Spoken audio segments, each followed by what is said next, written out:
Welcome to the Triple D Podcast, Donuts, Disability, and Discourse, where host Michael Leiner talks to the best in the business about community, impact, business, and donuts. Here's your host, Michael Leiner.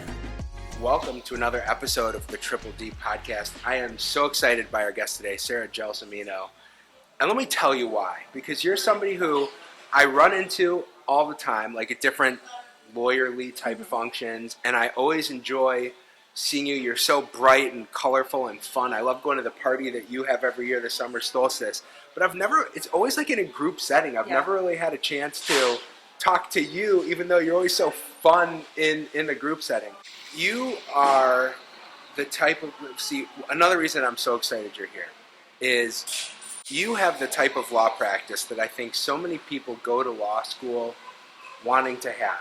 But I remember when we go to law school, there's like the people that are like, I'm going to be a corporate attorney. And then there's the second track of people who say, I want to fight for justice, and I'm going to, I want to, wrongful imprisonment, and then I'm going to sue the city that imprisoned them. And that's kind of the career path. I might be putting it in too much of a nutshell. That's what I do. But how would you describe your law practice to someone? I'm a civil rights lawyer. Okay. So what does that mean? Our practice is specifically prison and police misconduct. We do a lot of wrongful conviction work, and we have a criminal defense practice. My dream practice has always been a civil rights practice, doing the civil side of police and prison misconduct, a post-conviction practice, so we're actually working to get people out of prison, and then also a criminal defense practice, because those three worlds really intertwine so much. That's what we're building. That's kind of what we're doing. It's fascinating because individually those three practice areas are so distinct, but you have one case that just flows and it touches all of them. So why should somebody need to have two or three different lawyers to help them through something? You said a word that excites me. You said that's what we're building. Oh yeah. Tell me about that. Tell me about the build. First, tell us a little bit about your firm and what it was like before you started building it. First of all, my firm in Chicago I feel really lucky to have, right out of law school, I got my dream job, really my dream job. That's crazy. At the People's Law Office in Chicago, where I got to train under, the civil rights giants in this country. People who just really shaped this area of law. And we're more than just lawyers, we're people's lawyers. So working with communities, taking our direction from communities, doing a lot of political work in addition to just straight legal work, and that is really important to me. So when we moved here, I was looking for that kind of a practice. And there were some people doing civil rights work in Ohio, but no real firm, So I came in here and I joined Terry Gilbert in practice, who had been doing civil rights work and criminal defense work here in Cleveland for over 40 years. Right. And he's wonderful and continues to do that work now, even though he's been practicing for well over 40 years. And he had the vision to the kind of I think it was hard for him to let me in, but he saw that he really believed that it was important to have good, solid political civil rights lawyers to maintain the work that had been so important to him, right? And that he had been building. He didn't want that just to die, and I give him a lot of credit for that. Yeah. So I came and joined him and Jacqueline Green in practice, but I just, I always wanted that trifold, right? So that's kind of been what I've been pushing for, and what we're doing. And so we brought in Marcus Sidoti to run our criminal defense practice. He had a practice for over 20 years with Jordan Sidoti. I shouldn't say over 20 years. A long time, nearly 20 years. So that we could have that really, really strong trial practice and criminal defense practice. So that felt like a really natural fit for us to bring him in. And then we were able to merge with Al Gerhardstein's firm. Al and Terry were contemporaries. Al's based in Cincinnati. He has the dreamiest retirement ever. His priorities are to be with his kids, and his grandkids who are out of state. So we were able to take over that firm so that he can spend most of his time with his kids and grandkids. Yeah. But he still has, he still works on cases, and he's Yeah. a great mentor to us in the firm. So we have kind of this younger and older generations now working together with our office in Cincinnati, and here we do work cases all over. Right. But bringing these like powerhouse practices together has been really exciting, right? Because we have so much great history and institutional knowledge in this area of law to build on. But we have now Jacqueline, Marcus, and I run the practice. And, we're really aligned in wanting to continue to do really mission-driven, effective, holistic lawyering for our clients who we're very close to, especially our clients who are exonerees. So that's kind of, and so we're constantly building. I feel like we're never stopping to, this idea of like, what can we do more? How can we do more? So with this setup of you have these older, you call them contemporary attorneys who have these big reputations and been working at this for a long time, and then there's like a generation that comes in below that. Was there resistance to here's how we see this going? We see there being a strong criminal practice, a strong civil practice, or was it open arms to begin with? Yeah, let's do this. Bring this in here. I think in terms of the vision, there's really been open arms. I mean, Terry always did criminal and civil, right? Okay. I think that to have large practice areas in both of those on a firm level is a little more complicated. Terry and Gordon Friedman had been really, had achieved so much with really just the two of them and some, an army of law clerks, kind of filtering in and out. But the practice of law is different now, I think. And the area that we practice in police and prison misconduct, is getting harder and harder. And frankly, so is criminal defense. It's just getting harder and harder for our people. Immunities for police are higher. Every time we turn around, it seems that civil rights are being chipped away at by the courts. So you just have to be so precise and so careful now in bringing these cases. It's really, it's a tough area of law, honestly. You've had so many cases that are in the news. You're probably in the newspaper as much as any lawyer that I know in Cleveland, or just media generally. But give us an example of a case that kind of follows this whole trajectory where they're using all parts of your firm to get the help that they need. Is there an example of something that's out there that comes to mind? Something that really you felt passionate about and involved with? Well, we have a lot of clients who come to us. We have a case right now that we were brought in to try the criminal case. He was charged with, I think it was felonious assault. Mm-hmm. Often when people are subjected to excessive use of force by police, they face cover charges, we call them, some kind of criminal charge in order to try to hide that police misconduct, right? So one current case we have right now for a young man who was shot by the police, we were brought in to try the criminal case. We tried the criminal case, now we're trying the civil case. So Marcus tried that criminal case, and then we immediately filed the civil rights case, and we're handling that now. We did that also with Isaiah Andrews, who was in the news quite a lot. Isaiah did 46 years in prison for the murder of his wife. He was innocent. Yeah. Came out in his 80s, sick, truly dying of cancer. And the Ohio Innocence Project did that work to get him out of prison. Once he was out of prison, we were brought in to retry the criminal case because the Cuyahoga County Prosecutor's Office insisted on retrying this man with no evidence. It was honestly an incredible waste of resources, and it was cruel. It was cruel to Isaiah, but he had to sit through another criminal trial in his wheelchair. Marcus tried that criminal case, won it, and then we were able to file a wrongful imprisonment case for Isaiah in the state court, and also a federal 1983 case, a civil rights case for him in federal court. So you talked about how Marcus is running the criminal division in your office.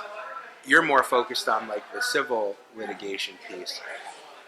For example, when you have the criminal trial happening, the criminal piece to it, are you involved with that to help with the civil piece afterwards, potentially, if there is one? Yeah. Or how does the crossover happen? Yeah, when we see a case that has potential civil rights implications, and sometimes criminal defense lawyers call us. All criminal defense lawyers should call us. This is important when you're when you're doing Cut criminal to the defense commercial. case. I mean, not just to bring us the work, but because you have to protect these claims for your clients. Yeah. If you don't understand the implications Yeah. in the criminal case for the potential civil case in the future, you can really hurt your client. So even in like the type of work that I do, there's such a clear analogy where, people just think I'm going to hire a disability lawyer and they can handle anything across the spectrum of like social security, disability litigation. But there's a ton of law firms, and we just brought in an attorney, Deb Schifrin, who had a great reputation, but she runs our federal court practice, which is so different than our administrative law practice. And most people don't know what's happening in that other world. You'll have an attorney who lives in doing one piece of the puzzle, and then attorneys that are focused on the other part. But really, if you want to know how to win an administrative law case, you better understand what wins in federal court and vice versa. Right. And I think that that's something that so many practices are missing. So that's why I'm so interested in like where the crossover is in the life of your cases. Now, when you think about, are most of your cases locally? Are they regionally? What's it like for you with the type of practice that you guys have? Most of our cases are in Ohio. Yeah. But they're all over Ohio. All over. I just yesterday was getting admitted or figuring out how to e-file in Ross County because we have a case being filed against Ross County. Is that Ohio? It is Ohio. Okay. And you have to file 24 hours in advance if you want them to accept an electronic filing. You have to file to file? You have to. It takes them 24 hours to accept an electronic filing, which is really wild. So most of our cases they are just Ohio. got computers in Ross County. I guess so. They haven't. Yeah. Electronic filing is very intimidating to some counties. Most of our practice is in federal. Most of our civil rights practice is in federal court, but we do have a lot of cases in state court. A lot of cases from northern Kentucky because we have a Cincinnati office. Yeah. There's a lot of turnover there. But I'm currently litigating a case in New York. I tried a case in Virginia. We have a wrongful conviction case out of Hawaii pending in California court. We practice all over. How important is using the media to your practice? I, in my practice, have always used the media. I think for a number of reasons. One is the government is not afraid to use the media to state a narrative. They shift the narrative all the time, and that is or they claim the narrative, I should say, right? And that's a norm. People think that's normal, I mean, when there's a big drug raid and the AUSA is out there with like piles of drugs on the table, they're shaping a narrative. And I think it's important for us to shape the narrative, right? It's important for us to tell our truth. But it's especially important, I think, for my clients to have access to the media because they have been lied on, they have been violated, their trust in the entire system has been destroyed because of what they've gone through. And it's important for people to understand that that's the reality of our criminal legal system. I love when our exoneree clients in particular get to tell their stories publicly because there's healing that comes from that. There's power that comes from that for them. When their entire lives have been destroyed because someone lied on them. Someone in a position of power, someone who is an agent of the state. And then, when they get to turn around and say their truth publicly, that's an incredible thing to experience. Do you ever get resistance from the media when you approach them about telling these stories, or is it something that naturally they want to hear more about and discuss in the narrative? I typically, the media is very interested in it. Yeah. I mean, my cases tend to be a little more salacious than some other practices of law. All right. There's I'm in the wrong practice area. Interested in, and especially now when police misconduct and government misconduct is more, people know that it happens. Yeah. For a long time, there weren't cameras, and so I don't think there's more police misconduct now. I don't think there's more police violence. I just think that we now know that it's happening. It's harder to hide now. And because we've seen some really horrific things happen on video, we now, a good part of the population at least, now understands what is possible. You know, it used to be like, police would never do that. And now we see it happening, and you have, oh, maybe they would, maybe some would, maybe he would, you know, maybe this is true. So, you know, generally I think the media likes to talk about it. And I think this is my area of law, well, so is yours, but this is a matter of public concern. Absolutely. You know, people in the community need to understand this. These lawsuits are being paid by taxpayer money. These prosecutorial decisions to waste money prosecuting people who shouldn't be prosecuted, it's a waste of taxpayer money. It has a direct impact on people. And it has a direct impact on community safety. You know, when there's a denigration of trust with the people who are supposed to keep you safe, that is a deep, deep problem that goes into the core of society. So we need to be talking about it publicly. And I'm so interested in this because, you know, we spend a lot of time trying. It's one of the reasons we have a podcast and all these other media channels, is it's really important to us to spread the word and tell that story. But for some reason, there's more resistance. Maybe it's that I don't have the salaciousness of your cases, but I think they're interesting. Yeah.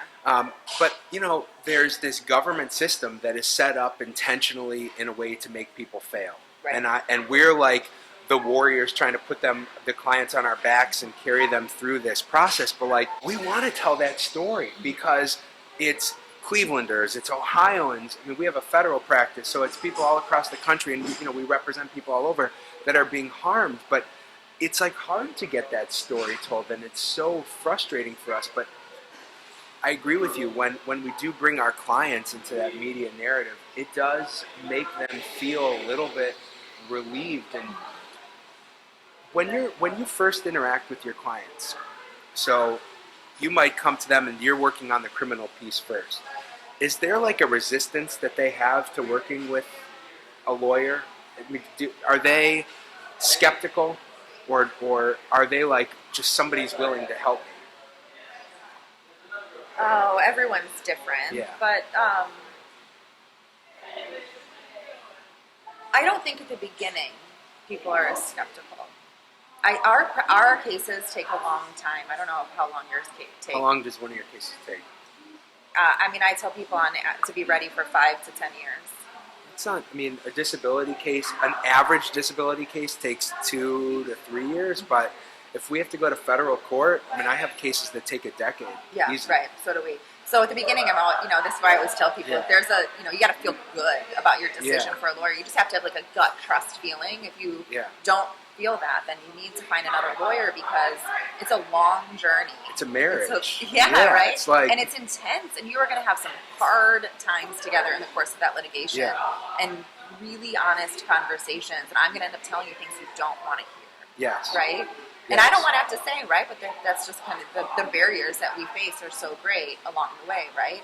And so I feel like, there are moments in litigation where our clients struggle with the system and struggle with us. At the beginning, generally not, but we build that kind of trust and relationship along the way so that we can get through the tough times together. What's that initial client conversation like? And I'm not talking about the specifics of it. Have to be tied to like the facts of the case to a degree, I imagine. But like, there still has to be a narrative that follows what we're talking about, where you're like setting clients' expectations, and we're going to be together for a long run here, so I want to make sure you feel comfortable. What do you say to your clients? Our clients come to us because something horrible has happened. Yeah. Right? We don't ever, nobody wants to make the phone call to people like us, right? I represent a lot of people whose loved ones have been murdered by police. So there's just a lot of emotion at the beginning, right? Yeah. I think it's really important for people to define victory for themselves. I don't believe that the criminal legal system is a place of justice. I don't believe that any of my clients will ever feel justice or vindication. Yeah. There is some sense of relief when a judge or a jury finds for a client and they feel for the first time that someone listened, that someone acknowledged their pain. But most people come to me and they want an apology. They want an acknowledgement from the city. They want a statement from the police officer. Or they want the police officer himself to have to pay for to feel it, right? To have some kind of personal skin in the game because of what they did. Yeah. Or to get fired. Most people want the cop to be fired, never to be on the street again. And I have to tell them that hardly ever happens. Or get charged. I want the cop to be fired and criminally charged. And that hardly ever happens. Most of the time, by the time I'm sitting down with clients, those officers are back on the street, even after they've killed someone. They go back on the street very quickly. Wow. So I'm, the beginning of our relationship is filled with like bad news after bad news after bad news. We can't get them fired. We can't get them, we can't go after. Rarely does a police officer have to pay anything out of his own pocket. Right. The city indemnifies and the city will pay any kind of judgment. And he's just right back doing it. And they will never get an apology or a true acknowledgement from the city for anything. And what do the clients say when you tell them that? I'm sure the response is... they're angry. They're angry. And that's what I'm saying about, when you just, if there's a car accident and someone, rear ends you or something, right? That sucks. And, and there's, but it's not like the very foundation of the society that you live in crumbles around you. And that's what happens when people are harmed by the police. Yeah. When they realize the power of the government to take away liberty and life without any kind of consequence, it's really hard to walk around in the street and to live your life and to be a productive member of society with that kind of fear and distrust. That is the true impact of police violence that people, I think, average people don't understand. Has the work that you've done over the years significantly shaped your view of law enforcement? Sure, it has. Can you talk about that? I grew up like a West Park girl, right? It's where all the cops and firefighters live. Right. I have found, I've observed over the years that I think it is very hard for people to stay good and true to their morals in the police department. I think it is really hard. It is not a problem of one bad apple. It is a systemic problem in police departments where culturally it is okay to hurt people and it is okay to skirt the law. I don't think that all police are necessarily bad people, like bad humans. I'm not saying that by any stretch of the means. I don't mean that. But I think that they have a real uphill battle to maintain integrity in a policing system that is inherently racist and violent and occupies certain parts of our cities in ways that cause way, way more harm than good. With the work that you're doing, do you believe that the problem is getting better, lessened, or is it only something that's escalating and getting worse over time? Your idea has to be, when we hold people accountable, that's like step one to some sort of systemic change. That's what we hope. Yeah, exactly. We want to work ourselves out of a job, right? We hope that if we can hit the cities in their pocketbooks enough, right, that there will be some change, some call for change, right? Like, why are we paying out? I litigate a lot against the city of, this happens with a lot of cities, but the city of Cleveland is very upset and very concerned that the lawsuits against them right now could bankrupt the city. Yes. It happened to East Cleveland, didn't it? Well, East Cleveland is... when your assets are a couch, it's not that hard to go bankrupt. Yeah, it's not quite the same. And I'm hearing this from other cities right now too. But they've been saying this, it's a common chorus, right? For as long as I've known anyone to be practicing civil rights law, this is what they've been saying. It's nothing new. But my response to that is, then do it right. Yeah. Like none of this work is necessary if you just do it right. And so what I'm waiting for is a demand from the cities, demand from the county to their police departments, to their jails, to the prisons, saying, enough. Enough. We're not doing this anymore. We'll clean up what happened before, but we demand different policing. And also, like, really looking and hearing from community people at a way to drastically re-envision how we police. A lot of clients that we have are people who, this is so tragic, but people who are experiencing mental health crises. There's no one for those family members to call except the police, right? Who are you going to call if your family member is actively suicidal and needs help? So the police are called, and so often the police end up killing the person who the family called for help, looking for help for that person, and they end up dead at the hands of the police. Yeah. Why do we have a system where we rely on the police to come and deal with a mental health crisis? Our crisis intervention training in police departments is not sufficient, and there are other models that are working in places that we can just like shift our resources and shift our dynamics. We have to dare to dream a different way to secure community safety, because what we have now is, as I said, it's causing more harm than good. We can't keep going this way. So can you just tell us a little bit more about, like, what are the solutions that you think are out there? What can be, instead of calling the police? And I think in a lot of parts of the country now they almost have like ride-along type programs where there'll be like a mental health clinician who's riding with a police officer on those calls. Is that the solution, or is it let's get a police officer out of there? I think you can get a police officer out of there most of the time. Okay. Yeah, I don't think that's necessary. And there are models that there are no police officers responding in those kinds of situations. Yeah. I mean, what are my solutions to like the general problem of police violence? Well, you can tell us that, but I feel like it's so deeply ingrained in the system now that it's going to be hard to like name a bunch of things to be done. There's not necessarily a blueprint for it. Right. I think that the best thing that you can do is just keep doing the great work that you do to help people and hope that lessons get learned. But it is a problem when behaviors don't get corrected, when the person can do whatever they do and go right back on the street, or they'll be forced to take a leave with pay. So what's the judgment? Exactly. The judgment. We can say that a city claims they're going to be bankrupt. But this is all. Is it? I mean, is it not largely funded by an insurance company in the back end, anyways? Well, a lot of cities. Some cities do have insurance. Others are self-insured. Okay. But cities. No one's going bankrupt over any of these lawsuits. I mean, that's just not a reality. That's a red herring for sure. The paid vacation after killing someone really gets me, because that's exactly what it is. Yeah. You're off the street for a little while with pay. You're not dinged in your record. Everything is approved by the supervisors almost always. There's one case that I have in Columbus. I represent the family of Casey Goodson, who was shot by a police officer, a Franklin County Sheriff's officer. Mm-hmm.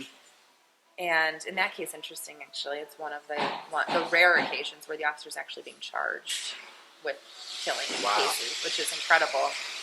It was, definitely a relief for the family. But it's been a horrific process to even just like go through that. Marcy's law all of a sudden doesn't really apply so greatly as it does in other cases when you're talking about a person who's been killed by the police.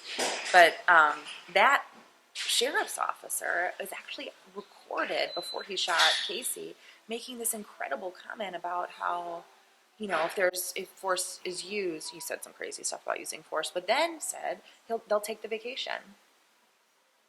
Like, that it's just okay, there's just this culture that it's okay that, we'll just, we'll all just take a couple of days. And he's commenting on this before the shooting even happens. Before he killed Casey. Wow. He was a dangerous police officer from the start. And that's another thing, police departments should have, they're called early warning systems. Mm-hmm.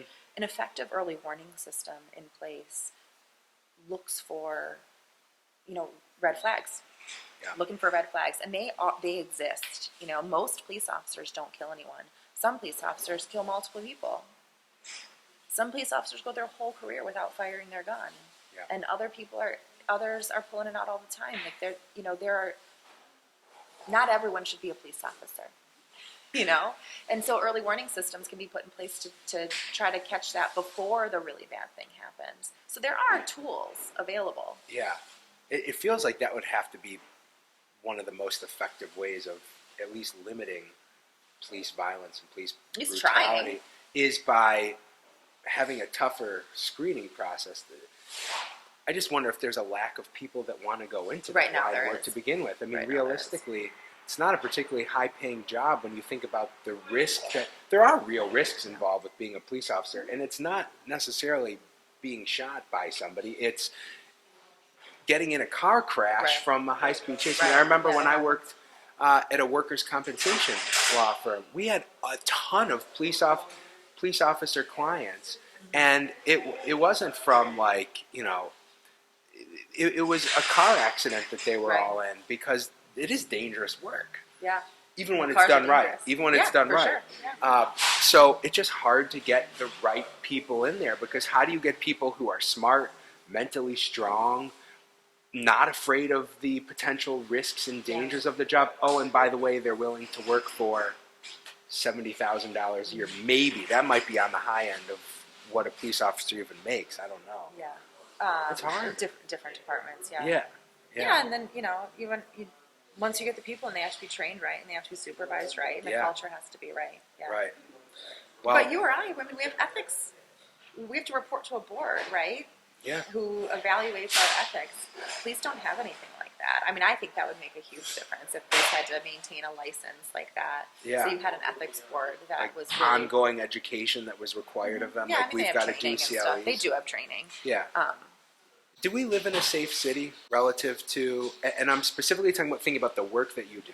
I mean, I feel like there's so much publicity about bad actors in the Northeast Ohio Police Departments. I mean, there was that serial podcast. There's a Netflix special that involves, you know, by downtown, that terrible, there was all those police officers that were shooting into a car. So I can't remember the name. Yes. But there's a lot of like incidents in Cleveland in particular about, you know, bad actors in police. Is that everywhere, or do we just live in a place that's interesting. more dangerous? I don't think that we live in a place that's particularly dangerous. Yeah. But I think that it's Cuyahoga County has some of the top numbers in the country for wrongful convictions. Wow. And you gotta wonder why that is, right? That is a consequence both of the policing and prosecuting. Yeah. But when we're being called out in the country for that, I think there needs to be a lot of internal work there to think about how that happened and whether it's still happening. Yeah.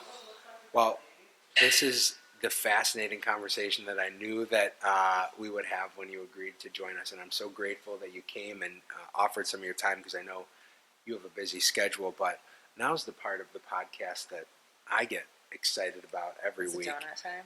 It's donut time. You So ready to try I am kind of a donut? donut snob. Uh-oh. Donuts are like my thing.